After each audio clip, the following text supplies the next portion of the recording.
మేము మీకు పై రూపంలో కనబడుతున్న ఈ కొంచెం చూటు బుట్టు వేసుకొని కొంచెం హుందాగా మీకు కనబడుతున్న ఈ రూపం ఏదైతే ఉందో, ఇది మేము 4 గోడల మధ్యలో 4 ప్రాంతాల్లోనే సేవ చేయట్లేదు. 4 దిక్కులు పరిగెడుతున్నాం కాబట్టి మా పై రూపాన్ని బట్టి ఇంకొకరు మమ్మల్ని చులకన చేసి దేవుని వాక్యాన్ని చులకన చేయకూడదన్న ఒక్క కారణంతోనే అందరికీ అందరి వారమై అనుకూలంగా నడుస్తున్నాం అంతే. ఇది మా వ్యూహంలో భాగం మాత్రమే. దేవుడు మాకిచ్చిన అంతస్తు స్థాయిలో రాజుల ముందు ప్రధానుల ముందు వెళ్ళినప్పుడు నేను నార్మల్గా వెళ్తే కుదరదు. ఒకప్పుడు నాకు ఇప్పటికీ గుర్తుంది, నా సేవ ప్రారంభంలో ఎప్పుడు నాకు వైట్ అండ్ వైట్ వేసుకోవడం అంటే ఇష్టం. లాల్చీ వేసుకుంటూ ఉండేవాడిని ఎప్పుడు. ఇప్పటికి ఆ ఫోటోస్ ఆ పరిచర్య మొత్తం ఉన్నాయి నా దగ్గర. ఎప్పుడు లాల్చీ వేసుకునేవాడిని, లేకపోతే బ్లాక్ ప్యాంట్ వైట్ షర్ట్ వేసుకునేవాడిని. ఒకసారి ఇలాగే కొంచెం ముడతపడిపోయిన తెల్లబట్లు లాల్చీ వేసుకుని వెళ్ళిపోయాను నేను ఒక మీటింగ్కి, ఒక కృతజ్ఞత కూటానికి వెళ్తే అక్కడ నాకు ఎవరు పెద్దగా పట్టించుకోవట్లా, నా మాటకి ఎవరు పెద్దగా విలువ ఇవ్వట్లా. ఏమిట్లా అంటే అది ఒక కమిషనర్ గారి ఇల్లు.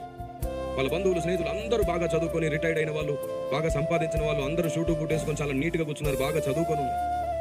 వారి మధ్యలోనికి నేను వెళ్తే వాళ్ళు అన్నారంటే, ఎందుకు ఈయనని పిలిచామన్నారంట. మిగతా వాళ్ళందరూ చక్కగా షూటు బూటేసుకొస్తే నేను నార్మల్గా కనబడుతున్నాను.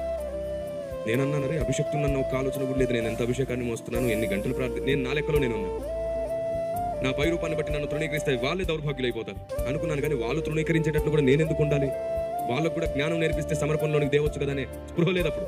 అదొక రకమైన గుడ్డితనం భక్తిలో, అదొక మొండితనం భక్తిలో, అవగాహన లేనితనం అది.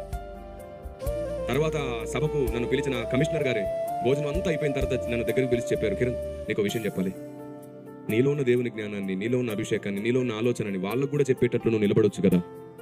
ఈ పై రూపాన్ని బట్టి వాళ్ళు తృణీకరించేటట్లు ఎందుకుంటావు మొండిగా? సాతాను అక్కడే నీలోని మాటలు వినకుండా చేస్తున్నాడు కదా, ఎందుకు అలా ఉంటావు?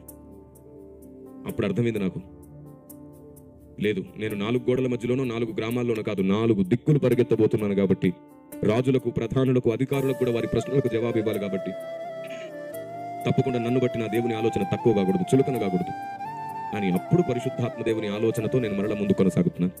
నా హృదయం ఎప్పుడు ఇంకా అలాగే సమర్పణలోనే ఉంది, ప్రతిష్టలోనే ఉంది. అందరికీ అందరి వాడై పరిగెత్తాలి కాబట్టి ఈ అంతస్తును కాపాడుతున్నాం అంతే.